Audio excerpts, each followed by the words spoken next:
Welcome to this explainer. Have you ever stopped to wonder how humanity actually developed the tools to study itself? For the vast majority of human history, we just sort of existed within our societies without ever scientifically questioning how they actually functioned. Today, our goal is to uncover the really fascinating historical journey that birthed the academic discipline we now know as sociology. Okay, let's dive into this. To understand where we're going, we first need to know what the word itself actually means. Etymologically speaking, sociology is a bit of a hybrid. It combines the Latin word socius, meaning companion or society, with the Greek word logos, which means the study or science of. So put them together, and you get the science or study of society. The French philosopher Auguste Comte is officially credited with coining this term in his correspondence way back in 1824, and he later published it in his massive 6-volume work, Positive Philosophy. But here's the thing. Sociology didn't just magically appear out of thin air in the 19th century just because Auguste Comte wrote a book. As the sociologist M. Ginsberg perfectly outlined, sociology actually has a distinct fourfold origin. We're talking about 4 entirely separate streams of historical thought that slowly merged over centuries into a single river. We're going to use Ginsberg's outline as our map for today. Here are those 4 pillars we'll be looking at: political philosophy, philosophy of history, biological evolution, and social reform. Let's move to our first root and see how this all builds. Root 1, political philosophy. In ancient civilizations, the line between the state and society simply didn't exist. The study of how people lived together was completely wrapped up in how they were governed. Way back in 1810 BC, the Code of Hammurabi acted as a primitive constitution governing social life. Fast forward a bit to classical Greece, and we see philosophers like Socrates, Plato, and Aristotle really laying the groundwork. Socrates actually made the hypothesis the very first stage of inquiry, which is an absolute bedrock for modern social science. And this chain of thought stretches all the way to the Enlightenment thinkers of the 17th century. Among those Enlightenment thinkers, Thomas Hobbes really stands out. In his 1651 book, Leviathan, Hobbes established the perspective of social contract theory. He argued that political authority is justified by this hypothetical social contract, where the masses give power to a sovereign in exchange for the safety and well-being of everyone. This era also gave us John Locke, who is known as the father of liberalism, and later Jean-Jacques Rousseau. Together, these philosophers were fundamentally asking a crucial question: why do humans choose to live together under rules in the first place? Root 2, philosophy of history. Now, thinkers shifted gears from just politics to the internal dynamics of human civilization itself. They wanted to understand the rise and fall of societies. Building on early Islamic philosophical thought from figures like Al-Farabi, the brilliant 14th century philosopher Ibn Khaldun developed a totally critical concept called asabiyya. This essentially translates to social solidarity.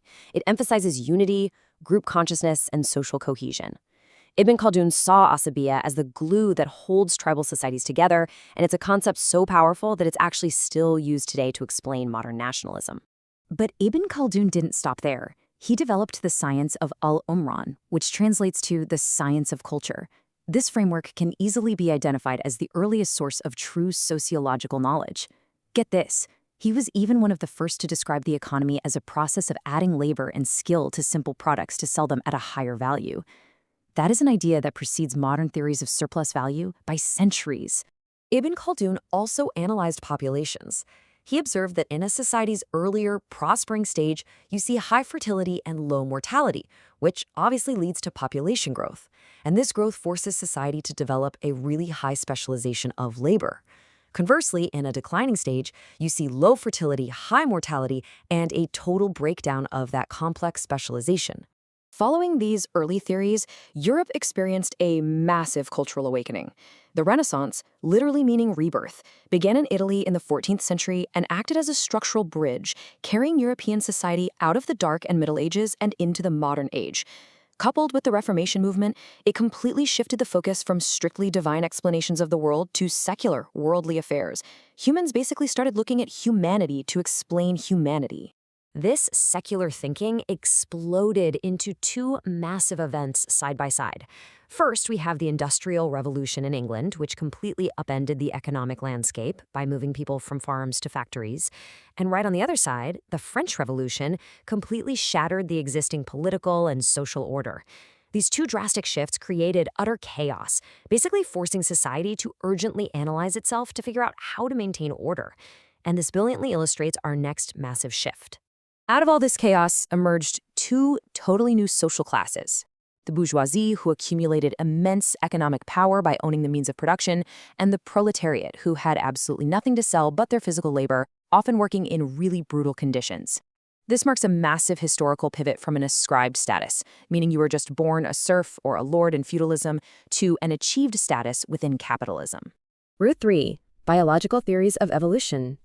While the industrial and political worlds were shifting, so was science. The catalyst here was absolutely Charles Darwin. In the 19th century, Darwin formulated his evolutionary model, theorizing that all species of life have descended from a common ancestor. He proposed that organisms evolve from simple to complex forms through a process of natural selection. It completely revolutionized biology.